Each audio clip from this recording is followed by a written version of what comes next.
गुफ्तगू प्रोग्राम देख रहे सारे दर्शकों का स्वागत है। दोस्तों, हर एक इंसान की परसनैलिटी दूसरे इंसान तो बिल्कुल वक्री होंदी है, पर कुछ लोग अजिहे हुंदे ने जो भीड़ दे विच भी खिच दा केंद्र बन जाते हैं। उन्हां दे गलबात करन दा तरीका, उन्हां दे उठन बैठन दा तरीका, उन्हां दा दूसरे इंसानां दे नाल डील करन दा तरीका बिल्कुल वखरा हुंदा है। कह सकते हाँ कि उन्हां दी परसनैलिटी भीड़ दे विच भी सारिआं नूं आकर्षित करती है।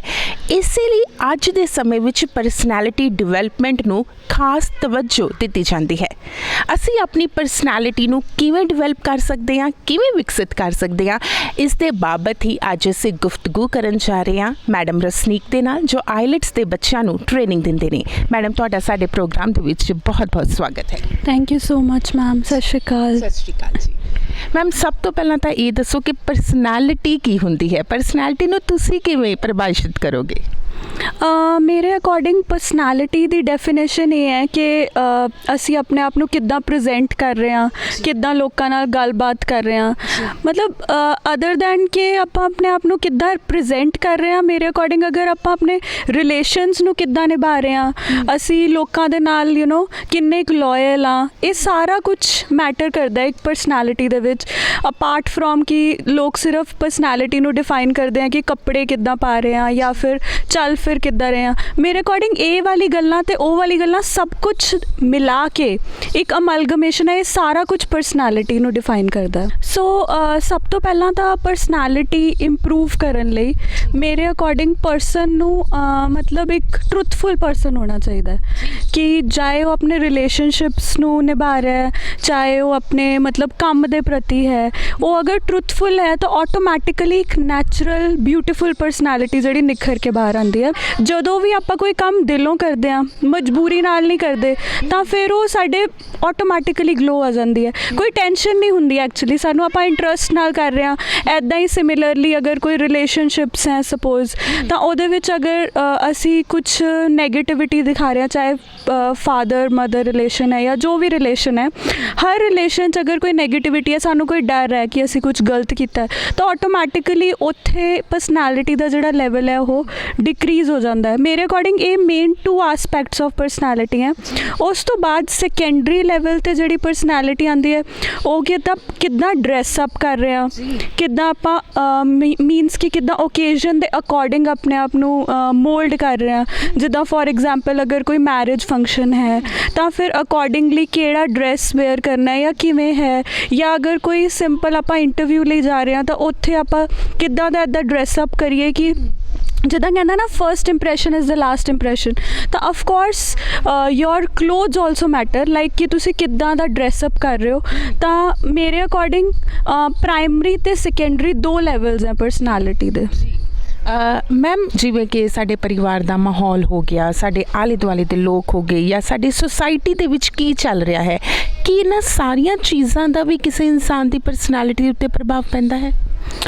ऑफ कोर्स मेरे अकॉर्डिंग जो तुसी एक क्वेश्चन पुट किया, एक्चुअली यही सब तो एक मैंडेटरी फैक्टर प्ले करता है कि जदों आपां कहंदे हैं कि ये पर्सन है, सपोज फॉर एग्जाम्पल इहदी फैमिली च बहुत ज़्यादा प्रॉब्लम्स है, बड़ा प्रैशर है इनू, या फिर सारा दा सारा बर्डन इहदे ते है, इन्हें ही अर्निंग करनी है, अपनी फैमिली नू चलाना है, या कोई डोमैस्टिक वायलेंस है या कुछ भी है, so and so family they which problem, तो डेफिनेटली वो पर्सन थोड़ा इंट्रोवर्ट बनया रहेगा या दबिया दबिया रहेगा, या कदे वो बहुत खुश होएगा, कदे वो बहुत दुखी होएगा। सो ये जिहड़ियां एक्सटर्नल फैक्टर्स हुंदे हैं, ये बहुत ज़्यादा इंपैक्ट करते हैं कि इंसान किद्दां बिहेव करेगा, किद्दां कई बार जदों उन्होंने कोई खुशी मिलती है तो इन्ना ज़्यादा खुश हो जाता है कि मतलब next level peak level, but जदों वो थोड़ी जी भी कोई प्रॉब्लम आती है उन्होंने सह नहीं पाता, बहुत एंगजाइटी स्ट्रैस दे विच चला जाता है। सो अकॉर्डिंगली जिहड़े एक्सटर्नल फैक्टर्स है वो बहुत ज़्यादा मतलब अनस्टेबिलिटी क्रिएट करते हैं कई बार। सो अगर आपां मेरे अकॉर्डिंग ये अनस्टेबिलिटी तो बचना चाहते हैं तो सानू अपने आप नू एक तो मैनू लगता है कि एक एक्सटर्नल पावर है जिहड़ी इंटरनल ते एक्सटर्नल पावर है, that is God. If you remain connected with God somehow, सिखाओ, थोड़ा टाइम दे रहे हो मेडिटेशन ਦੇ ਥਰੂ ਜਾਂ ਮਤਲਬ ਪਾਠ ਕਰ ਰਹੇ ਹੋ ਜਾਂ ਪੂਜਾ ਕਰ ਰਹੇ ਹੋ, ਵਿਚ ਐਵਰ ਰਿਲੀਜਨ ਯੂ ਆ, ਸੋ ਉਹਦੇ ਅਕੋਰਡਿੰਗ ਤੁਸੀਂ ਇੱਕ ਸਟੇਬਿਲਿਟੀ ਫੈਕਟਰ ਲਿਆ ਸਕਦੇ ਹੋ ਆਪਣੀ ਲਾਈਫ 'ਚ। ਤੇ ਥੋੜ੍ਹੇ ਆਪਣੇ ਰਿਐਕਸ਼ਨਸ ਦੇ ਉੱਪਰ ਕੰਟਰੋਲ ਕਰਨਾ ਕਿ ਮਤਲਬ ਅਗਰ ਦੁੱਖ ਹੈ ਤਾਂ ਇੱਕ ਸਟੇਬਲ ਤਰੀਕੇ ਨਾਲ, ਖੁਸ਼ੀ ਹੈ ਤਾਂ ਸਟੇਬਿਲਿਟੀ, ਇੰਨੇ ਵੀ ਜ਼ਿਆਦਾ ਖੁਸ਼ ਨਾ ਹੋ। ਤਾਂ ਮੇਰੇ ਅਕੋਰਡਿੰਗ ਇਹ ਜ਼ਿਆਦਾ ਫੈਕਟਰਸ ਹੈ ਜਿਹੜੇ ਸਟੇਬਲਾਈਜ਼ ਕਰ ਸਕਦੇ ਆ ਐਕਸਟਰਨਲ ਫੈਕਟਰਸ ਨੂੰ। ਯਾਨੀ ਕਿ ਅਸੀਂ ਕਹਿ ਸਕਦੇ ਹਾਂ ਕਿ ਜੇਕਰ ਅਸੀਂ ਥੋੜਾ ਬੈਲੈਂਸਡ ਰਵਾਂਗੇ ਤੇ ਅਸੀਂ ਜ਼ਿਆਦਾ ਖੁਸ਼ ਰਹਿ ਸਕਦੇ ਹਾਂ ਜਾਂ ਅਸੀਂ ਆਪਣੀ ਪਰਸਨੈਲਿਟੀ ਨੂੰ ਜ਼ਿਆਦਾ ਨਿਖਾਰ ਸਕਦੇ ਹਾਂ। ਮੈਡਮ, ਕਈ ਵਾਰ ਕੀ ਹੁੰਦਾ ਹੈ ਕਿ ਜਿਵੇਂ ਤੁਸੀਂ ਦੱਸਿਆ ਹੈ ਕਿ ਪਰਿਵਾਰ ਦਾ ਮਾਹੌਲ ਇਹੋ ਜਿਹਾ ਹੋ ਜਾਂਦਾ ਹੈ ਕਿ ਬੱਚਿਆਂ ਦੀ ਪਰਸਨੈਲਿਟੀ ਡਿਵੈਲਪ ਨਹੀਂ ਹੋ ਪਾਉਂਦੀ, ਬੱਚੇ ਡਰੇ ਰਹਿੰਦੇ ਆ ਜਾਂ ਸਟੇਜ ਉੱਤੇ ਜਾਣ ਨੂੰ ਜਾਂ ਕਿਸੇ ਦੇ ਸਾਹਮਣੇ ਬੋਲਣ ਤੋਂ ਡਰਦੇ ਆ।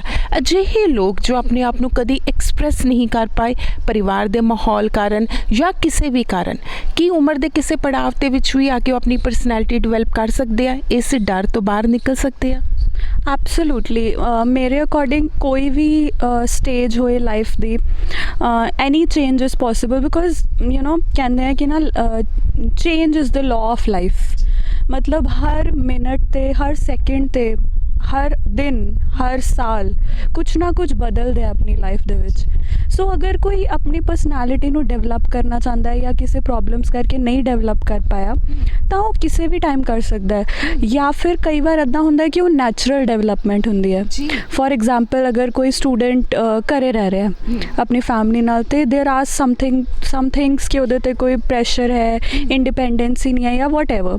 ਸੋ ਅਗਰ ਉਹ ਪਰਸਨ ਸਟੈਪ ਆਊਟ ਕਰੇਗਾ, ਫੋਰਨ ਜਾ ਰਿਹਾ ਸਟੱਡੀ ਕਰਨ ਜਾਂ ਫੋਰ ਐਗਜ਼ਾਮਪਲ ਹੋਸਟਲ ਸਟੇ ਕਰ ਰਿਹਾ, ਤਾਂ ਆਟੋਮੈਟਿਕਲੀ ਉਹਨੂੰ ਖੁਦ ਨੂੰ ਵੀ ਨਹੀਂ ਪਤਾ ਲੱਗੇਗਾ, ਨੈਚੁਰਲੀ ਉਹਦੀ ਪਰਸਨੈਲਿਟੀ ਜਿਹੜੀ ਹੈ ਆਲਟਰ ਹੋ ਜਾਏਗੀ, ਚੇਂਜ ਹੋ ਜਾਏਗੀ। But on the other hand if a person is still conscious ਕਿ ਮੈਂ ਬਾਹਰ ਹਾਂ, ਫਿਰ ਵੀ ਮੇਰੇ ਫਾਦਰ ਕੀ ਸੋਚਣਗੇ, ਮਦਰ ਕੀ ਸੋਚਣਗੇ ਜਾਂ ਵਾਟ ਐਵਰ, ਹਰ ਗੱਲ ਦੇ ਵਿੱਚ ਡਰਨਾ ਜਾਂ ਮੇਰੇ ਤੋਂ ਨਹੀਂ ਹੋ ਪਾਏਗਾ। ਸੋ ਉਸ ਕੇਸ ਦੇ ਵਿੱਚ ਇੱਕ ਐਕਸਟਰਨਲ ਹੈਲਪ ਦੀ ਲੋੜ ਹੈ ਕਿ ਮਤਲਬ ਉਸ ਬੰਦੇ ਨੂੰ ਕਾਉਂਸਲਿੰਗ ਦੀ ਲੋੜ ਹੈ, ਉਹਨੂੰ ਸਮਝਾਉਣ ਦੀ ਲੋੜ ਹੈ, ਉਹਨੂੰ ਦਿਖਾਉਣ ਦੀ ਲੋੜ ਹੈ ਆਲੇ ਦੁਆਲੇ, ਕਿ ਮੋਟੀਵੇਸ਼ਨ ਦੀ ਲੋੜ ਹੈ ਕਿ ਹੁਣ ਉਹ ਇੱਕ ਡਿਵੈਲਪਡ ਪਰਸਨੈਲਿਟੀ ਦੇ ਥਰੂ ਪਰਫਾਰਮ ਕਰ ਸਕਦਾ ਹੈ। ਬਟ ਅਗਰ ਆਪਾਂ ਕਹੀਏ ਕਿ ਮਤਲਬ ਉਸ ਬੰਦੇ ਨੂੰ ਨਹੀਂ ਪਤਾ ਚੱਲ ਰਿਹਾ, ਉਹ ਨੈਚੁਰਲੀ ਡਿਵੈਲਪ ਕਰ ਰਿਹਾ, I think that's a great thing to happen. Natural development, ਉਹਦੇ 'ਚ ਕੋਈ ਟੈਨਸ਼ਨ ਦੀ ਜ਼ਰੂਰਤ ਹੀ ਨਹੀਂ ਹੈ। ਜਿਵੇਂ ਕਿ ਤੁਸੀਂ ਪਹਿਲਾਂ ਹੀ ਕਿਹਾ ਹੈ ਕਿ ਕਈ ਵਾਰੀ ਪਰਿਵਾਰ ਦੇ ਮਾਹੌਲ ਦੇ ਕਾਰਨ ਬੱਚੇ ਜਿਹੜੇ ਆਪਣੀ ਪਰਸਨੈਲਿਟੀ ਡਿਵੈਲਪ ਨਹੀਂ ਕਰ ਪਾਉਂਦੇ। ਜੇਕਰ ਅਸੀਂ ਆਲੇ ਦੁਆਲੇ ਦੇਖੀਏ ਤਾਂ ਜਿਹੜੇ ਸ਼ੁਰੂ ਤੋਂ ਹੀ ਬੱਚੇ ਜਿਹੜੇ ਆ ਪਰਸਨੈਲਿਟੀ ਡਿਵੈਲਪ ਕਰ ਚੁੱਕੇ ਹੁੰਦੇ ਆ ਜਾਂ ਉਹਨਾਂ ਦੀ ਵਿੱਚ ਕੌਨਫੀਡੈਂਸ ਹੁੰਦਾ ਹੈ, ਉਹ ਕਿਤੇ ਨਾ ਕਿਤੇ ਆਪਣੀ ਇੱਕ ਅਲੱਗ ਛਾਪ ਜਿਹੜੀ ਹੈ ਸਾਰੀ ਉਮਰ ਛੱਡਦੇ ਆ। ਉਹਨਾਂ ਬੱਚਿਆਂ ਨਾਲੋਂ ਕਿਤੇ ਜ਼ਿਆਦਾ ਅੱਗੇ ਹੁੰਦੇ ਆ ਜਿਹੜੇ ਬੱਚੇ ਜਿਹੜੇ ਆ ਇਸ ਸਟੇਜ ਦੇ ਵਿੱਚ, ਬਚਪਨ ਦੀ ਸਟੇਜ ਦੇ ਵਿੱਚ ਕਿਤੇ ਨਾ ਕਿਤੇ ਦੱਬੇ ਹੋਏ ਹੁੰਦੇ ਆ। ਪੇਰੈਂਟਸ ਤੇ ਟੀਚਰਸ ਕੀ ਰੋਲ ਪਲੇ ਕਰ ਸਕਦੇ? ਮੇਰੇ ਅਕੋਰਡਿੰਗ ਤਾਂ 3 ਜਣਿਆਂ ਦਾ ਹੀ ਰੋਲ ਹੈ। ਐਬਸੋਲੂਟਲੀ 2 ਤੁਸੀਂ ਮੈਂਸ਼ਨ ਕਰ ਦਿੱਤੇ ਆਲਰੇਡੀ, ਟੀਚਰਸ ਤੇ ਪੈਰੈਂਟਸ। ਤੇ ਥਰਡ ਹੈ ਇੰਡੀਵਿਜੂਅਲ ਰੋਲ, ਆਪਣਾ ਖੁਦ ਦਾ ਰੋਲ। ਸੋ ਜੋ ਟੀਚਰਸ ਤੇ ਪੇਰੈਂਟਸ ਦਾ ਰੋਲ ਹੈ, ਡੈਫੀਨੇਟਲੀ ਉਹ ਪ੍ਰਾਇਮਰੀ ਰੋਲ ਹੈ, ਬਹੁਤ ਹੀ ਇੰਪੋਰਟੈਂਟ ਰੋਲ ਹੈ। ਬਿਕੋਜ਼ ਅਗਰ ਟੀਚਰਸ, ਪਹਿਲਾ ਸਭ ਤੋਂ ਫਸਟ ਸਟੈਪ ਹੈ ਬਰਥ ਆਫ ਅ ਚਾਈਲਡ, ਜਦੋਂ ਪੇਰੈਂਟਸ ਦੇ ਨਾਲ ਬੱਚੇ ਨੇ ਸਾਰਾ ਟਾਈਮ ਸਪੈਂਡ ਕਰਨਾ ਹੁੰਦਾ। ਸੋ ਪੇਰੈਂਟਸ ਇੱਕ ਲੋ ਲੈਵਲ ਤੋਂ, ਮਤਲਬ ਬਿਲਕੁਲ ਬੇਸਿਕ ਲੈਵਲ ਤੋਂ ਫਾਊਂਡੇਸ਼ਨ ਸੈੱਟ ਕਰਦੇ ਆ। ਜਿੱਦਾਂ ਉਹ ਬਿਹੇਵ ਕਰਦੇ ਆ ਉੱਦਾਂ ਹੀ ਬੱਚਾ ਗਰੂਮ ਹੋ ਜਾਂਦਾ ਹੈ। ਜਿੱਦਾਂ ਉਹ ਘਰ 'ਚ ਗੱਲਾਂ ਕਰਦੇ ਆ ਜਾਂ ਜੋ ਵੀ ਉਹ ਛੋਟੀ ਛੋਟੀ ਹੈਬਿਟਸ ਕਰਦੇ ਆ, ਉਹ ਸਾਰਾ ਕੁਛ ਉਹ ਇੱਕ ਬੱਚੇ ਦੇ ਵਿੱਚ ਹੈ ਆਟੋਮੈਟਿਕਲੀ ਆ ਜਾਂਦਾ ਹੈ ਦੇਖ ਕੇ, ਉਸ ਮਾਹੌਲ ਦੇ ਵਿੱਚ, ਉਸ ਐਨਵਾਇਰਨਮੈਂਟ ਦੇ ਵਿੱਚ। ਤੋ ਇਸ ਕਰਕੇ ਅਫਕੋਰਸ ਪੇਰੈਂਟਸ ਨੂੰ ਕੌਨਸ਼ੀਅਸਲੀ ਕਰਨਾ ਚਾਹੀਦਾ ਹੈ ਕਿ ਜਦੋਂ ਉਹਨਾਂ ਦੇ ਬੇਬੀਜ਼ ਹੈ ਜਾਂ ਫਿਰ ਯੂ ਨੋ ਕਿਡਸ ਹੈ, ਜੋ ਟੀਨੇਜਰਸ ਹੈ, ਤੋ ਦੇ ਸ਼ੁੱਡ ਬੀ ਵੈਰੀ ਕੌਨਸ਼ੀਅਸ ਕਿ ਅਸੀਂ ਜੋ ਵੀ ਬਿਹੇਵ ਕਰ ਰਹੇ ਹਾਂ ਇਹ ਸਾਡੇ ਬੱਚੇ ਦੇ ਮਾਈਂਡਸੈਟ 'ਤੇ ਬਹੁਤ ਵੱਡਾ ਇੰਪੈਕਟ ਕ੍ਰੀਏਟ ਕਰਨ ਵਾਲਾ ਹੈ ਡੈਫੀਨੇਟਲੀ। ਔਰ ਸੈਕਿੰਡ ਲੈਵਲ 'ਤੇ ਆਫਕੋਰਸ ਕੋਈ ਟਾਈਮ ਆਉਂਦਾ ਜਦੋਂ ਇੱਕ ਸਟੂਡੈਂਟ ਨੇ ਸਕੂਲ ਜਾਣਾ ਹੀ ਹੁੰਦਾ ਆਫਕੋਰਸ, ਤਾਂ ਟੀਚਰਸ ਜੋ ਹੈ ਅਗੇਨ ਦੇ ਪਲੇ ਅਨਦਰ ਰੋਲ।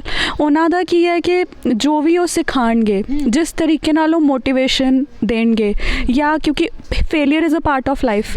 ਕਿਤੇ ਵੀ ਬੱਚੇ ਨੂੰ ਕੋਈ ਫੇਲੀਅਰ ਫੇਸ ਕਰਨਾ ਪੈ ਰਿਹਾ, ਉੱਥੇ ਉਹ ਫੇਲੀਅਰ ਦੇ ਵਿੱਚ ਉਹ ਇੱਕ ਟਿੰਕਚਰ ਦੀ ਤਰ੍ਹਾਂ ਮਤਲਬ ਐਕਟ ਕਰਨਗੇ ਕਿ ਹੁਣ ਤੁਹਾਨੂੰ ਇਹ ਫੇਲੀਅਰ ਕਿੱਦਾਂ ਹੈਂਡਲ ਕਰਨਾ ਹੈ ਜਾਂ ਫਿਰ ਅੱਗੇ ਸਕਸੈਸ ਹੈ, ਬਹੁਤ ਸਕੋਪ ਹੈ। ਅਗਰ ਇੱਕ ਚੀਜ਼ मतलब ख़त्म हो गई है तो ਇਹਦਾ मतलब ये नहीं है कि लाइफ ख़त्म हो गई है। सो ये टीचर्स का मेन रोल है to keep motivating and to give the right kind of knowledge.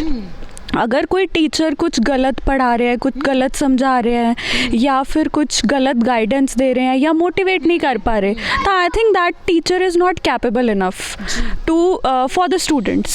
सो ये सारी क्वालिटीज़ टीचर्स ਦੇ ਵਿੱਚ ਹੋਣੀ ਬਹੁਤ ਇੰਪੋਰਟੈਂਟ ਹੈ। And finally the last stage that is the individual itself. Of course एक छोटी एज ਦੇ ਵਿੱਚ ਬੱਚਾ ਨਹੀਂ ਕਰ ਸਕਦਾ ਹੈ ਸਾਰਾ ਕੁਝ, ਬਟ ਜਿੱਦਾਂ ਜਿੱਦਾਂ ਮੈਂ ਕਹਿੰਦੀ ਹਾਂ ਕਿ ਤੁਸੀਂ 20 21 ਮਤਲਬ 18 प्लस हो जाते हो, ऑफ कोर्स एडल्ट हो जाते हो, उस टाइम तो you have to become self conscious.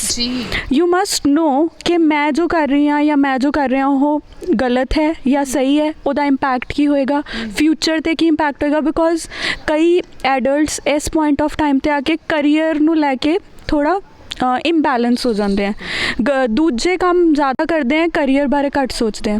So because ਇਹੀ ਇੱਕ ਟਾਈਮ ਹੈ ਜਦੋਂ ਆਪਾਂ ਆਪਣੇ ਕਰੀਅਰ ਨੂੰ ਸੈੱਟ ਕਰ ਸਕਦੇ ਹਾਂ ਕਿ ਆਪਾਂ ਕੀ ਕਰਨਾ ਅੱਗੇ ਆਪਣੀ study wise, career wise. So I think employment and education 18 is the best age decide ਕਰਨ ਲਈ। So I think third role is of the individual itself, self consciousness. Ma'am comparison ਬਾਰੇ ਪੁੱਛਾਂਗੇ ਕਿ ਅਕਸਰ ਹੀ ਕੰਪੈਰੀਜ਼ਨ ਕਰ ਦਿੱਤਾ ਜਾਂਦਾ ਹੈ ਬੱਚਿਆਂ ਦਾ, ਜਾਂ ਵੱਡੇ ਹੋ ਕੇ ਵੀ ਤੁਸੀਂ ਜੇ ਵਰਕਿੰਗ ਹੋ ਤਾਂ ਉਸ ਵਰਕਿੰਗ ਪਲੇਸ 'ਤੇ ਵੀ ਕੰਪੈਰੀਜ਼ਨ ਹੁੰਦਾ ਹੈ। ਕਿਤੇ ਨਾ ਕਿਤੇ ਕੰਪੈਰੀਜ਼ਨ ਜੋ ਹੈ ਇਨਸਾਨ ਦੀ ਪਰਸਨੈਲਿਟੀ ਨੂੰ ਪ੍ਰਭਾਵਿਤ ਕਰਦਾ ਹੈ। I think 100% that's true because I have seen many parents ਦੇ ਸੇ ਕਿ ਰਿਸ਼ਤੇਦਾਰਾਂ ਦੇ ਫਲਾਣੇ ਬੱਚੇ ਨੇ ਇਹ ਚੀਜ਼ ਕਰ ਲਈ, ਤੇਰੇ ਤੋਂ ਨਹੀਂ ਹੋਇਆ, ਜਾਂ ਤੇਰੇ ਖੁਦ ਦੇ ਬ੍ਰਦਰ ਨੇ ਕਰ ਲਿਆ, ਤੇਰੀ ਖੁਦ ਦੀ ਸਿਸਟਰ ਨੇ ਸ਼ੀ ਹੈਜ਼ ਗੋਟ ਦਿਸ, ਤੇਰੇ ਤੋਂ ਨਹੀਂ ਹੁੰਦਾ, ਉਹਨੂੰ ਦੇਖੋ ਇੱਦਾਂ ਪੜ੍ਹਦੀ ਹੈ, ਤੂੰ ਇੱਦਾਂ ਨਹੀਂ ਪੜ੍ਹਦਾ। ਇਹ ਚੀਜ਼ਾਂ ਬਹੁਤ ਹੁੰਦੀਆਂ, ਕੰਪੈਰੀਜ਼ਨਸ ਬਹੁਤ ਹੁੰਦੇ ਹੈ। ਸੋ ਆਈ ਥਿੰਕ मेरा एक एडवाइस है, सजेशन है to all the people out there, specially parents and teachers, कि stop making comparison, stop pressurising the pupils, the students, because they have their unique personality। ਉਹ ਖੁਦ ਆਪਣੇ ਆਪ ਸਮਝਦਾਰ ਹੈ, ਉਹਨਾਂ ਨੂੰ ਵੀ ਪਤਾ ਹੈ ਕਿ ਉਹਨਾਂ ਨੇ ਕਦੋਂ, ਡੈਫੀਨੇਟਲੀ ਤੁਸੀਂ ਦੱਸੋ ਕਿ ਹਾਂ ਇਹ ਚੀਜ਼ ਇੱਦਾਂ ਕਰੋ ਜਿੰਨਾ ਕੁ ਰਿਕੁਆਇਰਡ ਹੈ, ਬਟ ਕੰਪੈਰੀਜ਼ਨ ਜਦੋਂ ਤੁਸੀਂ ਕਰਨ ਲੱਗ ਜਾਂਦੇ ਹੋ ਉਦੋਂ ਬੱਚਾ ਹੋਰ ਜ਼ਿੱਦੀ ਅਤੇ ਡੀਮੋਟੀਵੇਟ ਹੋ ਜਾਂਦਾ ਹੈ ਕਿ ਮਤਲਬ ਮੇਰੇ ਤੋਂ ਇਹ ਨਹੀਂ ਹੋ ਰਿਹਾ, ਮੈਨੂੰ ਸੁਣਨਾ ਪੈ ਰਿਹਾ ਇੱਦਾਂ ਕਰਕੇ। ਬਿਕੋਜ਼ ਹੋ ਸਕਦਾ ਅਗਰ ਕੋਈ ਤੁਹਾਡੇ ਨੇਬਰਸ ਦਾ ਬੱਚਾ ਸਟੱਡੀਜ਼ 'ਚ ਟੌਪਰ ਹੈ ਤਾਂ ਤੁਹਾਡਾ ਬੱਚਾ ਕਿਸੇ ਗੇਮ ਦੇ ਵਿੱਚ ਐਕਸਲੈਂਟ ਹੋਏਗਾ। ਸੋ ਆਫਕੋਰਸ ਆਪਣੇ ਬੱਚੇ ਦੀ ਇੰਟਰਸਟ ਅਤੇ ਕਾਬਲੀਅਤ ਨੂੰ ਪਹਿਚਾਨਣਾ ਇਜ਼ ਰੀਅਲੀ ਇੰਪੋਰਟੈਂਟ। ਜਦੋਂ ਆਪਾਂ ਉਹ ਚੀਜ਼ ਡਿਸਕਵਰ ਕਰ ਲੈਂਦੇ ਹਾਂ ਤਾਂ ਆਟੋਮੈਟਿਕਲੀ ਜਿਹੜਾ ਹੈ ਸਕਸੈਸ ਆਪਣੇ ਆਪ ਤੁਹਾਡੇ ਬੱਚੇ ਕੋਲ ਆ ਜਾਏਗਾ। ਸੋ ਪ੍ਰੈਸ਼ਰਾਈਜ਼ ਔਰ ਕੰਪੈਰੀਜ਼ਨ ਕਰਨਾ ਇੱਕ ਬਹੁਤ ਹੀ ਨੈਗੇਟਿਵ ਫੈਕਟਰ ਹੈ। ਇਸ ਤੋਂ ਵਧੀਆ ਮੈਂ ਕਹਿੰਦੀ ਹਾਂ ਅਗਰ ਕੋਈ ਫੇਲੀਅਰ ਆਏ ਵੀ ਸਪੋਜ਼, ਤਾਂ it's better to motivate, sit along your child, ਬੈਠੋ ਉਹਨੂੰ ਸਮਝਾਓ ਕਿ ਇਟਸ ਓਕੇ, ਕੋਈ ਗੱਲ ਨਹੀਂ, ਹੋ ਗਿਆ, ਹੁਣ ਅਗਲੀ ਵਾਰ ਫਿਰ ਟਰਾਈ ਕਰੋ, ਇੱਦਾਂ ਕਰੋ, ਜਾਂ ਇਹ ਚੀਜ਼ ਬੈਟਰ ਹੈ, ਵਾਟ ਐਵਰ। ਸੋ ਉਹਨਾਂ ਦੇ ਨਾਲ ਡਿਸਕਸ ਕਰੋ ਕਿ ਤੈਨੂੰ ਕੀ ਅੱਛਾ ਲੱਗਦਾ ਹੈ ਜਾਂ ਤੁਹਾਡੇ ਅਕੋਰਡਿੰਗ ਕੀ ਸਹੀ ਹੈ, ਬਜਾਏ ਕਿ ਉਹਨਾਂ ਨੂੰ ਕੰਪੇਅਰ ਕਰਕੇ ਪ੍ਰੈਸ਼ਰਾਈਜ਼ ਕਰਨ ਦਾ। So that creates a negative energy actually. ਇੱਕ ਧਾਰਨਾ ਜਿਹੀ ਬਣੀ ਹੋਈ ਹੈ ਕਿ ਲੋਕ ਕਹਿੰਦੇ ਨੇ ਕਿ ਇੰਗਲਿਸ਼ ਜਿਹੜੇ ਲੋਕ ਬੋਲਦੇ ਆ ਉਹਨਾਂ ਦੀ ਪਰਸਨੈਲਿਟੀ ਬੜੀ ਵਧੀਆ ਹੁੰਦੀ ਹੈ, ਜਾਂ ਚਾਰ ਬੰਦਿਆਂ 'ਚ ਬੈਠ ਕੇ ਇੰਗਲਿਸ਼ 'ਚ ਬੋਲਣਾ ਜਿਹੜਾ ਹੈ ਬਹੁਤ ਇੰਪੋਰਟੈਂਟ ਹੁੰਦਾ ਹੈ। ਜੇ ਤੁਹਾਨੂੰ ਇੰਗਲਿਸ਼ ਨਹੀਂ ਆਉਂਦੀ ਹੈ, ਤੁਸੀਂ ਪੰਜਾਬੀ ਬੋਲ ਰਹੇ ਹੋ ਜਾਂ ਹਿੰਦੀ ਬੋਲ ਰਹੇ ਹੋ, ਤਾਂ ਕਿਤੇ ਨਾ ਕਿਤੇ ਮਗੀ ਤੁਸੀਂ ਆਪਣਾ ਇੰਪ੍ਰੈਸ਼ਨ ਜਿਹੜਾ ਹੈ ਨਹੀਂ ਛੱਡ ਪਾਓਗੇ। ਕਿ ਵਾਕਈ ਹੀ ਪਰਸਨੈਲਿਟੀ ਡਿਵੈਲਪਮੈਂਟ ਵਿੱਚ ਇੰਗਲਿਸ਼ ਤਾਂ ਹੋਣਾ ਜ਼ਰੂਰੀ ਹੈ? ਵੈਲ ਮੈਂ ਇਹਨੂੰ ਦੋ ਤਰੀਕੇ ਨਾਲ ਆਨਸਰ ਦੂੰਗੀ ਇਹ ਕੁਐਸਚਨ ਦਾ। ਫਰਸਟ ਆਨਸਰ ਹੈ ਨੋ, and second answer yes and no both। because no ਇਸ ਲਈ because ਕਿਉਂਕਿ ਪਰਸਨੈਲਿਟੀ ਡਿਵੈਲਪਮੈਂਟ ਦੇ ਵਿੱਚ ਜਾਂ ਪਰਸਨੈਲਿਟੀ ਦੇ ਵਿੱਚ ਲੈਂਗੁਏਜ ਦਾ ਜ਼ੀਰੋ ਰੋਲ ਹੈ, ਕੋਈ ਰੋਲ ਨਹੀਂ ਹੈ। ਕਿਉਂਕਿ ਅਗਰ ਤੁਸੀਂ Hindi, Punjabi, Marathi or whatever any language ਅਗਰ ਤੁਸੀਂ ਬੋਲ ਰਹੇ ਹੋ confidently, then I think it's fair enough, it's good enough कि मतलब अगर कोई भी लैंग्वेज ਦੇ ਵਿੱਚ ਅੱਛੀ ਪਰਸਨੈਲਿਟੀ ਡਿਪਿਕਟ ਕਰ ਰਿਹਾ ਤਾਂ ਇਟ ਇਜ਼ ਫਾਈਨ ਮੇਰੇ ਅਕੋਰਡਿੰਗ ਇਹਦੇ ਵਿੱਚ ਇੰਗਲਿਸ਼ ਦਾ ਕੋਈ ਰੋਲ ਨਹੀਂ ਹੈ then I come to the second part of what I said yes and no that was ਕਿ ਅਗਰ ਅੱਜ ਕੱਲ੍ਹ ਦੇ ਟਾਈਮ ਦੇ ਵਿੱਚ ਇੰਗਲਿਸ਼ ਨੂੰ ਇੰਪੋਰਟੈਂਟ ਬਣਾ ਦਿੱਤਾ ਗਿਆ ਸੋ ਇਸ ਦੇ ਵਿੱਚ ਇਟਸ ਓਕੇ ਇੱਕ ਲੈਂਗੁਏਜ ਹੀ ਹੈ ਸਿੱਖ ਲਵਾਂਗੇ ਆਪਾਂ ਇਹ ਚੀਜ਼ ਨਹੀਂ ਸੋਚਣੀ ਚਾਹੀਦੀ ਕਈ ਬੋਲਦੇ ਆ ਨਾ ਅੰਗਰੇਜ਼ ਚਲੇ ਗਏ ਆਪਣੀ ਅੰਗਰੇਜ਼ੀ ਛੱਡ ਗਏ ਮਤਲਬ ਮੇਰੇ ਅਕੋਰਡਿੰਗ ਠੀਕ ਹੈ ਇਟਸ ਓਕੇ ਅਗਰ ਤੁਹਾਨੂੰ ਇੰਗਲਿਸ਼ ਸਿੱਖਣੀ ਵੀ ਪੈ ਰਹੀ ਹੈ ਸੁਣ ਕੇ ਜਾਂ ਬੋਲ ਕੇ ਜਾਂ ਟਰਾਈ ਕਰਕੇ ਤਾਂ ਇਹਨੂੰ ਨੈਗੇਟਿਵ ਨਹੀਂ ਸੋਚਣਾ ਚਾਹੀਦਾ ਕਿ ਇੰਗਲਿਸ਼ ਲੈਂਗੁਏਜ ਕਿਉਂ ਹੈ ਸੋ ਆਫ ਕੋਰਸ ਇਹਨੂੰ ਅਗਰ ਤੁਸੀਂ ਪ੍ਰੈਸ਼ਰ ਦੀ ਤਰ੍ਹਾਂ ਸਮਝੋਗੇ ਤਾਂ ਇਟਸ ਅ ਬਿਗ ਪ੍ਰੈਸ਼ਰ ਅਗਰ ਤੁਸੀਂ ਕਰੋਗੇ ਕਿ ਹਾਂ ਇਟਸ ਓਕੇ ਸਭ ਆਉਂਦੀ ਹੈ ਇੰਟਰਨੈਸ਼ਨਲ ਲੈਂਗੁਏਜ ਹੈ ਆਪਾਂ ਕਿਤੇ ਫੋਰਨ ਕੰਟਰੀ ਘੁੰਮਣ ਜਾਣਾ ਹੈ ਜਾਂ ਟੂਰ ਹੈ ਜਾਂ ਯੂ ਨੋ ਸਟੱਡੀ ਕਰਨ ਜਾਣਾ ਤਾਂ ਇੰਗਲਿਸ਼ ਮੈਂਡੇਟਰੀ ਹੈ ਤਾਂ ਇਟਸ ਓਕੇ ਤਾਂ ਫਿਰ ਤੁਸੀਂ ਸਿੱਖ ਲਓ ਨਾਟ ਅ ਬਿਗ ਡੀਲ ਸੋ ਮੇਰੇ ਅਕੋਰਡਿੰਗ ਇੰਗਲਿਸ਼ ਨੂੰ ਪ੍ਰੈਸ਼ਰ ਦੀ ਤਰ੍ਹਾਂ ਨਹੀਂ ਲੈਣਾ ਚਾਹੀਦਾ ਸੈਕੰਡਲੀ ਇਹ ਨਹੀਂ ਸੋਚਣਾ ਚਾਹੀਦਾ ਓ ਮਾਈ ਗॉड ਇਟਸ ਇੰਗਲਿਸ਼ ਪਤਾ ਨਹੀਂ ਕਿਆ ਹੋਏਗਾ ਸਾਡੀ ਪਰਸਨੈਲਿਟੀ ਨਹੀਂ ਅੱਛੀ ਇੱਦਾਂ ਦਾ ਕੁਝ ਵੀ ਨਹੀਂ ਹੈ so without English you can have excellent personality and plus try to learn English it's okay it's not bad it is an international language ਬਣ ਚੁੱਕੀ ਹੈ ਹੁਣ ਕੁਛ ਨਹੀਂ ਕਰ ਸਕਦੇ ਸਿੱਖ ਲਓ ਕਦੇ ਕੰਮ ਆ ਜਾਏਗੀ ਕੋਈ ਪ੍ਰੋਬਲਮ ਨਹੀਂ ਹੈ ਇਹਦੇ ਵਿੱਚ ਸੋ both are my answers this way ma'am ਤੁਸੀਂ ਟੀਚ ਕਰਦੇ ਹੋ ਸਟੂਡੈਂਟਸ ਨੂੰ ਤੁਹਾਨੂੰ ਕੀ ਲੱਗਦਾ ਸਟੂਡੈਂਟਸ ਅੱਜ ਦੇ ਸਮੇਂ ਵਿੱਚ ਕਿੰਨੇ ਕੁ ਅਵੇਅਰ ਹੁੰਦੇ ਆਪਣੀ ਪਰਸਨੈਲਿਟੀ ਨੂੰ ਲੈ ਕੇ ਅਤੇ ਪਰਸਨੈਲਿਟੀ ਨਾਲ ਰਿਲੇਟਿਡ ਕਿਹੜੇ ਕੁਐਸਚਨਸ ਉਹਨਾਂ ਦੇ ਮਾਈਂਡ ਵਿੱਚ ਹੁੰਦੇ ਆ ਜਿਵੇਂ ਤੁਸੀਂ ਤਾਂ ਕਿਹਾ ਹੈ ਕਿ ਸਾਡੀ ਆਊਟਰ ਅਤੇ ਇਨਰ ਦੋਨੋਂ ਚੀਜ਼ਾਂ ਪਰਸਨੈਲਿਟੀ ਦੇ ਵਿੱਚ ਸ਼ਾਮਿਲ ਹੁੰਦੀਆਂ ਨੇ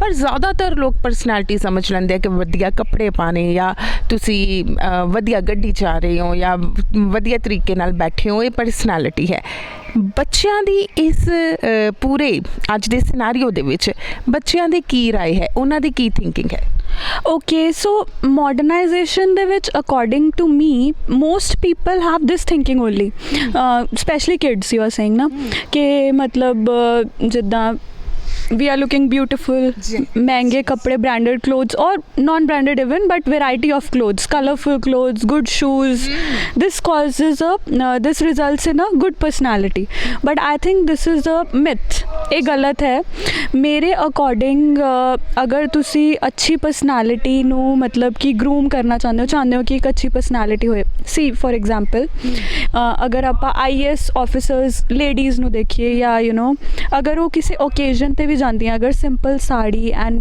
ਦੇ are wearing a uniform they are not having a heavy makeup so they look so graceful they look so beautiful ਮਤਲਬ ਸਿੰਪਲਿਸਿਟੀ ਦੇ ਵਿੱਚ ਇੱਕ ਅਲੱਗ ਹੀ ਬਿਊਟੀ ਹੈ ਮੇਰੇ ਅਕੋਰਡਿੰਗ ਬਟ ਠੀਕ ਹੈ it's okay it's individual choice someone who wants to get more ready that's also fine ਇੱਥੇ ਇਹ ਚੀਜ਼ ਆ ਜਾਂਦੀ ਹੈ we should not be judgmental it's okay if a person wants to be like more wear more tacky clothes or colorful clothes it's okay so ਇਹ person to person depend ਕਰਦਾ ਹੈ judgment ਨਹੀਂ ਕਰ ਸਕਦੇ definitely but I personally feel then that if there is a simplicity less of makeup a simple you know sober look that creates a better personality when you can talk more beautifully you can carry your body more gracefully you have more confidence in yourself that makes a better personality than just getting ready you know wearing the boy wearing a good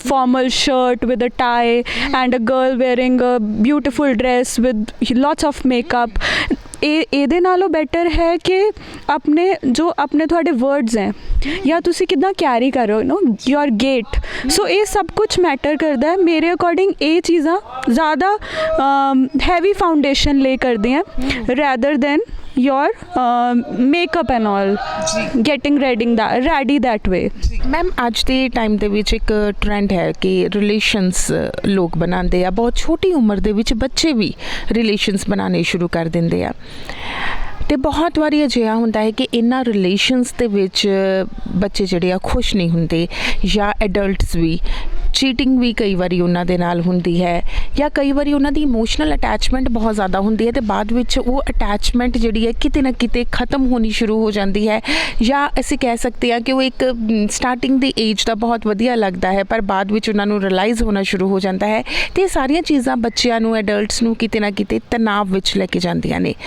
ਉਸ ਸਮੇਂ ਜਿਹੜੇ ਬੱਚੇ ਬਹੁਤ ਜ਼ਿਆਦਾ ਹੁਸ਼ਿਆਰ ਵੀ ਹੁੰਦੇ ਨੇ ਆਪਣੇ ਸਕੂਲ ਕਾਲਜ ਦੇ ਵਿੱਚ, ਬਹੁਤ ਜ਼ਿਆਦਾ ਐਕਸਟਰਾ ਐਕਟੀਵਿਟੀਜ਼ ਦੇ ਵਿੱਚ ਪਾਰਟਿਸਿਪੇਟ ਵੀ ਕਰਦੇ ਆ, ਉਹ ਕਿਤੇ ਨਾ ਕਿਤੇ ਡਿਪਰੈਸ਼ਨ 'ਚ ਚਲੇ ਜਾਂਦੇ ਆ। ਉਹਨਾਂ ਦੀ ਪਰਸਨੈਲਿਟੀ ਜੋ ਬਹੁਤ ਗਰੂਮ ਕਰ ਚੁੱਕੀ ਹੁੰਦੀ ਹੈ ਇੱਕਦਮ ਫਿਰ ਤੇ ਜ਼ੀਰੋ ਆ ਜਾਂਦੀ ਹੈ। ਉਹਨਾਂ ਸਾਰਿਆਂ ਨੂੰ ਕੀ ਕਹਿਣਾ ਚਾਹੋਗੇ ਕਿ ਕਿਵੇਂ ਇਸ ਸਾਰੀ ਸਿਚੁਏਸ਼ਨ ਤੋਂ ਬਾਹਰ ਨਿਕਲ ਕੇ ਦੁਬਾਰਾ ਆਪਣੀ ਪਰਸਨੈਲਿਟੀ ਨੂੰ ਨਿਖਾਰਿਆ ਜਾ ਸਕਦਾ ਹੈ? Actually that is a very deep question, you know। ਇੱਕ ਰਿਲੇਸ਼ਨਸ਼ਿਪ ਇੱਕ ਬਹੁਤ ਹੀ ਵੱਡਾ ਕਨਸੈਪਟ ਹੈ ਐਕਚੁਅਲੀ। ਸੋ ਜਦੋਂ ਆਪਾਂ ਰਿਲੇਸ਼ਨਸ਼ਿਪਸ ਬਾਰੇ ਸੋਚਦੇ ਹਾਂ ਜਾਂ ਦੇਖਦੇ ਹਾਂ ਤਾਂ ਇਹ ਰਿਲੇਸ਼ਨਸ਼ਿਪ ਸਿਰਫ ਸਕੂਲ ਲੈਵਲ 'ਤੇ ਕਾਲਜ ਲੈਵਲ 'ਤੇ ਉੱਥੇ ਹੀ ਰਿਸਟ੍ਰਿਕਟ ਨਹੀਂ ਹੁੰਦੇ। ਹਸਬੈਂਡ ਵਾਈਫ ਰਿਲੇਸ਼ਨਸ਼ਿਪ ਜਾਂ ਡਾਈਵੋਰਸ ਕੇਸਿਸ ਜਾਂ you know one partner dying, ਕਿਸੇ ਦੀ ਡੈਥ ਹੋ ਗਈ, you are becoming a widow or widower. ਮਤਲਬ ਮੈਂ ਓਵਰਆਲ ਅਗਰ ਰਿਲੇਸ਼ਨਸ਼ਿਪਸ ਦੀ ਗੱਲ ਕਰਾਂ ਤਾਂ ਇੱਕ ਇਮੋਸ਼ਨਲ ਮਤਲਬ ਇੱਕ ਇਮੋਸ਼ਨਲ ਸਵਿੰਗਿੰਗ ਇਹਦੇ ਨਾਲ ਰਿਲੇਟਡ ਰਹਿੰਦੀ ਹੀ ਰਹਿੰਦੀ ਹੈ। ਸੋ ਮੇਰੇ ਅਕੋਰਡਿੰਗ ਉਹੀ ਸੈਲਫ ਕੌਨਸ਼ੀਅਸਨੈਸ ਕਿ ਤੁਸੀਂ ਆਪਣੇ ਬਿਕੋਜ਼ ਸੀ ਸਭ ਤੋਂ ਪਹਿਲੀ ਗੱਲ ਰਿਲੇਸ਼ਨਸ਼ਿਪਸ ਦੇ ਵਿੱਚ ਆਉਣਾ is natural because it is a part of life. even if it is a relationship of lovers or it is a relationship of husband wife or because it is a part of life, ਇਹ ਤਾਂ ਆਏਗਾ। ਸੋ relationships ਦੇ ਵਿੱਚ ਮੇਰੇ according ਇੱਕ self stability ਹੋਣਾ ਬਹੁਤ important ਹੈ।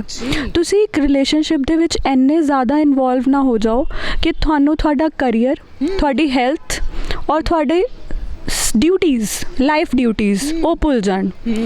ਐਂਡ ਅਗਰ ਇਮੋਸ਼ਨਲ ਅਟੈਚਮੈਂਟ ਹੈ that's really good. I think ਮੇਰੇ ਅਕੋਰਡਿੰਗ ਇੱਕ relationship is based on emotional attachment and trust. ਅਗਰ ਉਹ ਹੈ that is really good. But then ਅਗਰ ਤੁਸੀਂ ਇਹ ਕਹੋ ਕਿ ਮੇਰੀ ਇਮੋਸ਼ਨਲੀ ਮਤਲਬ the other person is not responding ਜਾਂ ਡਾਈਵੋਰਸ ਹੋ ਗਿਆ ਜਾਂ ਬ੍ਰੇਕਅਪ ਹੋ ਗਿਆ ਹੈ ਜਾਂ ਯੂ ਨੋ ਕਿਸੇ ਦੀ ਡੈਥ ਹੋ ਗਈ ਹੈ ਤਾਂ I will lose myself। ਇਹ ਚੀਜ਼ ਗਲਤ ਹੈ ਕਿਉਂਕਿ ਮੇਰੇ ਅਕੋਰਡਿੰਗ ਆਪਣੇ ਆਪ ਨੂੰ ਸਮਝਣਾ, ਆਪਣੀ ਰਿਸਪੌਂਸਿਬਿਲਿਟੀ ਨੂੰ ਸਮਝਣਾ ਉਹ ਪ੍ਰਾਇਮਰੀ ਫੈਕਟਰ ਹੋਣਾ ਚਾਹੀਦਾ ਹੈ। ਅਗਰ ਤੁਸੀਂ ਆਪਣੇ ਆਪ ਲਈ ਯੂ ਨੋ ਇੱਕ ਰੋਲ ਪਲੇ ਨਹੀਂ ਕਰ ਪਾ ਰਹੇ ਹੋ, ਤੁਸੀਂ ਆਪਣੇ ਆਪ ਲਈ ਇੱਕ ਯੂ ਨੋ ਇੱਕ ਕੌਨਸ਼ੀਅਸ ਪਰਸਨ ਨਹੀਂ ਬਣ ਪਾ ਰਹੇ ਹੋ ਤਾਂ ਤੁਸੀਂ ਆਪਣੇ ਟੂਵਰਡਸ ਪਾਰਟਨਰ ਕਿੱਦਾਂ ਇੱਕ ਰਿਸਪੌਂਸਿਬਿਲਿਟੀ ਹੈਂਡਲ ਕਰ ਸਕਦੇ ਹੋ। ਸੋ ਤੁਹਾਡੀ ਫਰਸਟ ਰਿਸਪੌਂਸਿਬਿਲਿਟੀ ਹੈ ਆਪਣੇ ਆਪ ਨੂੰ ਹੈਂਡਲ ਕਰਨਾ, ਆਪਣੀ ਲਾਈਫ ਨੂੰ ਮੈਨੇਜ ਕਰਨਾ। ਫਿਰ ਸੈਕੰਡਰੀ ਲੈਵਲ 'ਤੇ ਆਉਂਦਾ ਯੋਰ partner. And of course life is a you know matter of birth and death। one will come, one will die, you don't know। so ਇਹ ਚੀਜ਼ ਤੁਹਾਨੂੰ ਪਹਿਲਾਂ ਹੀ ਪਤਾ ਹੋਣੀ ਚਾਹੀਦੀ ਹੈ ਕਿ ਇਹ ਖਤਮ ਵੀ ਹੋ ਸਕਦਾ ਹੈ, ਇਹ ਐਂਡ ਵੀ ਹੋ ਸਕਦਾ ਹੈ, ਜੋ ਵੀ ਹੋ ਸਕਦਾ ਹੈ। ਸੋ ਪਹਿਲੀ ਪ੍ਰੀ ਕੌਨਸ਼ੀਅਸ ਦੇ ਨਾਲ ਇੱਕ ਰਿਲੇਸ਼ਨਸ਼ਿਪ ਵਿੱਚ ਚੱਲੋ ਜਿਹਦੇ ਨਾਲ ਤੁਹਾਨੂੰ ਬਾਅਦ ਦੇ ਵਿੱਚ ਕਿਸੇ ਚੀਜ਼ ਦਾ ਧੱਕਾ ਨਾ ਲੱਗੇ। So pre conscious in relationships is really important. This is according to me. ਵਾਕਈ ਦੋਸਤੋ ਕਿ ਮੈਡਮ ਰਸਨੀਕ ਨੇ ਬਹੁਤ ਵਧੀਆ ਗੱਲਾਂ ਕਹੀਆਂ ਨੇ ਕਿ ਪਰਸਨੈਲਿਟੀ ਇੱਕ ਤਾਂ ਸਿਰਫ ਸਾਡੇ ਕੱਪੜਿਆਂ ਨਾਲ ਜਾਂ ਸਾਡੇ ਅਸੀਂ ਕਹਿ ਸਕਦੇ ਹਾਂ ਕਿ ਮੇਕਅਪ ਜਾਂ ਅਸੈਸਰੀਜ਼ ਦੇ ਨਾਲ ਨਹੀਂ ਬਣਦੀ। ਬੇਸਿਕਲੀ ਪਰਸਨੈਲਿਟੀ ਜਿਹੜੀ ਹੈ, ਜੋ ਬਹੁਤ ਵਧੀਆ ਗੱਲ ਅੱਜ ਦੀ ਸਾਡੀ ਇੰਟਰਵਿਊ 'ਚੋਂ ਨਿਕਲ ਕੇ ਆਈ ਹੈ, ਉਹ ਪਰਸਨੈਲਿਟੀ ਹੈ ਕਿ ਤੁਸੀਂ ਆਪਣੇ ਆਪ ਨੂੰ ਕੈਰੀ ਕਿਵੇਂ ਕਰ ਰਹੇ ਹੋ, ਯਾਨੀ ਕਿ ਤੁਸੀਂ ਕਿਵੇਂ ਆਪਣੀ ਇਮੇਜ ਲੋਕਾਂ ਦੇ ਸਾਹਮਣੇ ਬਣਾ ਰਹੇ ਹੋ। ਤੁਸੀਂ ਇੱਕ ਟਰਸਟਵਰਦੀ ਪਰਸਨ ਬਣ ਰਹੇ ਹੋ, ਤੁਸੀਂ ਲਾਇਲ ਬਣ ਰਹੇ ਹੋ, ਤੁਸੀਂ ਹਾਰਡ ਵਰਕ ਕਰਦੇ ਹੋ, ਤੁਸੀਂ ਪੇਸ਼ੈਂਸ ਦੇ ਨਾਲ ਕੰਮ ਕਰ ਰਹੇ ਹੋ ਅਤੇ ਮੋਸਟ ਇੰਪੋਰਟੈਂਟ ਕਿ ਤੁਸੀਂ ਬਹੁਤ ਹੀ ਬੈਲੈਂਸਡ ਹੋ ਆਪਣੀ ਲਾਈਫ ਦੇ ਵਿੱਚ। ਰਿਲੇਸ਼ਨਸ ਨੂੰ ਇੰਪੋਰਟੈਂਸ ਦਿੰਦੇ ਹੋ, ਆਪਣੀਆਂ ਸਾਰੀ ਡਿਊਟੀਜ਼ ਨੂੰ ਜ਼ਿਆਦਾ ਇੰਪੋਰਟੈਂਸ ਦਿੰਦੇ ਹੋ। ਜਦੋਂ ਇਹ ਸਾਰੀਆਂ ਕੁਆਲਿਟੀਜ਼ ਬੰਦੇ ਵਿੱਚ ਆਉਣੀਆਂ ਸ਼ੁਰੂ ਹੋ ਜਾਂਦੀਆਂ ਨੇ ਕਿ ਉਹ ਆਪਣੇ ਘਰ ਦੇ ਵਿੱਚ ਹਰ ਇੱਕ ਰਿਲੇਸ਼ਨ ਨੂੰ ਇੰਪੋਰਟੈਂਸ ਦਿੰਦਾ ਹੈ, ਵਧੀਆ ਸ਼ਬਦਾਵਲੀ ਦੇ ਨਾਲ ਹਰ ਇੱਕ ਦੇ ਨਾਲ ਗੱਲਬਾਤ ਕਰਦਾ ਹੈ, ਜਦੋਂ ਬਾਹਰ ਜਾਂਦਾ ਹੈ ਵਧੀਆ ਤਰੀਕੇ ਦੇ ਨਾਲ ਹਰ ਇੱਕ ਨੂੰ ਡੀਲ ਕਰਦਾ ਹੈ, ਆਪਣਾ ਜੋ ਵੀ ਕੰਮ ਉਸ ਨੂੰ ਦਿੱਤਾ ਗਿਆ ਹੈ ਉਹ ਮਿਹਨਤ ਦੇ ਨਾਲ ਕਰਦਾ ਹੈ, ਤਾਂ ਵਾਕਈ ਹੀ ਜੋ ਇੱਕ ਪਰਸਨੈਲਿਟੀ ਬੰਦੇ ਦੀ ਨਿਖਰ ਕੇ ਸਾਹਮਣੇ ਆਉਂਦੀ ਹੈ ਉਹ ਸ਼ਾਇਦ ਉਹੀ ਪਰਸਨੈਲਿਟੀ ਹੁੰਦੀ ਹੈ ਜਿਹੜੀ ਅਸੀਂ ਕਹਿੰਦੇ ਹਾਂ ਕਿ ਭੀੜ ਦੇ ਵਿੱਚ ਵੀ ਬੰਦਾ ਅਲੱਗ ਦਿਖਾਈ ਦਿੰਦਾ ਹੈ। ਸਿਰਫ ਕੱਪੜਿਆਂ ਦੇ ਨਾਲ ਪਰਸਨੈਲਿਟੀ ਨਹੀਂ ਬਣ ਸਕਦੀ। ਮੈਡਮ ਤੁਸੀਂ ਆਪਣਾ ਕੀਮਤੀ ਸਮਾਂ ਦਿੱਤਾ, ਬਹੁਤ ਬਹੁਤ ਧੰਨਵਾਦ। ਜਾਂਦੇ ਜਾਂਦੇ ਸਾਡੇ ਦਰਸ਼ਕਾਂ ਨੂੰ ਕੀ ਕਹਿਣਾ ਚਾਹੋਗੇ? ਸੋ ਲਾਸਟ ਮੈਸੇਜ ਮੈਂ ਇਹੀ ਦੇਣਾ ਚਾਹੁੰਦੀ ਹਾਂ ਕਿ ਸਭ ਤੋਂ ਪਹਿਲਾਂ ਤਾਂ ਆਪਣੇ ਲਈ ਅਵੇਅਰ ਹੋ ਜਾਓ, ਆਪਣੇ ਆਪ ਨੂੰ, ਆਪਣੀ ਹੈਲਥ ਨੂੰ, ਆਪਣੀ ਲਾਈਫ ਨੂੰ, ਆਪਣੀ ਡਿਊਟੀਜ਼ ਨੂੰ ਸਮਝੋ, duties towards family also, duties towards the relationships you are in, ਇਹ ਬਹੁਤ ਇੰਪੋਰਟੈਂਟ ਹੈ। ਅਤੇ ਆਪਣੀ ਲਾਈਫ ਦੇ ਵਿੱਚ, ਤੁਹਾਡੀ ਲਾਈਫ ਦੇ ਵਿੱਚ ਕੋਈ ਡਰ ਨਹੀਂ ਹੋਣਾ ਚਾਹੀਦਾ, ਡਰ ਨਹੀਂ ਹੋਣਾ ਚਾਹੀਦਾ। ਡਰ ਤਾਂ ਹੋਏਗਾ ਜੇ ਤੁਸੀਂ ਕੁਝ ਗਲਤ ਕਰ ਰਹੇ ਹੋ, ਜੇ ਤੁਸੀਂ ਸਭ ਕੁਝ ਸਹੀ ਕਰ ਰਹੇ ਹੋ ਆਪਣੇ ਵੱਲੋਂ ਤਾਂ ਤੁਹਾਨੂੰ ਕੋਈ ਡਰ ਨਹੀਂ ਹੋਏਗਾ। ਸੋ ਅਗਰ ਤੁਹਾਨੂੰ ਡਰ ਨਹੀਂ ਹੈ ਤਾਂ ਤੁਹਾਡੇ ਫੇਸ 'ਤੇ ਇੱਕ ਨੈਚੁਰਲ ਗਲੋ ਆ ਜਾਏਗਾ ਔਰ ਤੁਹਾਡੇ ਸਾਰੇ ਕੰਮ ਆਪਣੇ ਆਪ ਬਣਦੇ ਰਹਿਣਗੇ। ਜੈਲਸ, ਇਹ ਸਾਰੇ ਫੈਕਟਰਸ ਜਿਹੜੇ ਹੈ ਉਹ ਖਰਾਬ ਕਰ ਦਿੰਦੇ ਆ ਲਾਈਫ। ਵਾਕਈ ਹੀ ਦੋਸਤੋ, ਕਹਿੰਦੇ ਹੁੰਦੇ ਨੇ ਕਿ ਕਿਰਦਾਰ ਬਹੁਤ ਜ਼ਿਆਦਾ ਇੰਪੋਰਟੈਂਟ ਹੁੰਦਾ ਹੈ। ਕਈ ਵਾਰੀ ਆਪਾਂ ਕਹਿੰਦੇ ਨੇ ਕਿ ਫਲਾਣਾ ਬੰਦਾ ਆਪਣੀ ਜ਼ਬਾਨ ਦਾ ਬੜਾ ਪੱਕਾ ਹੈ, ਉਸਨੇ ਕਹਿ ਦਿੱਤਾ ਉਹ ਤਾਂ ਕਰਕੇ ਹੀ ਦਿਖਾਏਗਾ। ਬਸ ਆਹੀ ਪਰਸਨੈਲਿਟੀ ਹੈ। ਤੇ ਅੱਜ ਦੇ ਇਸ ਪ੍ਰੋਗਰਾਮ ਦੇ ਵਿੱਚ ਇੰਨਾ ਹੀ, ਫਿਰ ਮਿਲਾਂਗੇ। ਧੰਨਵਾਦ।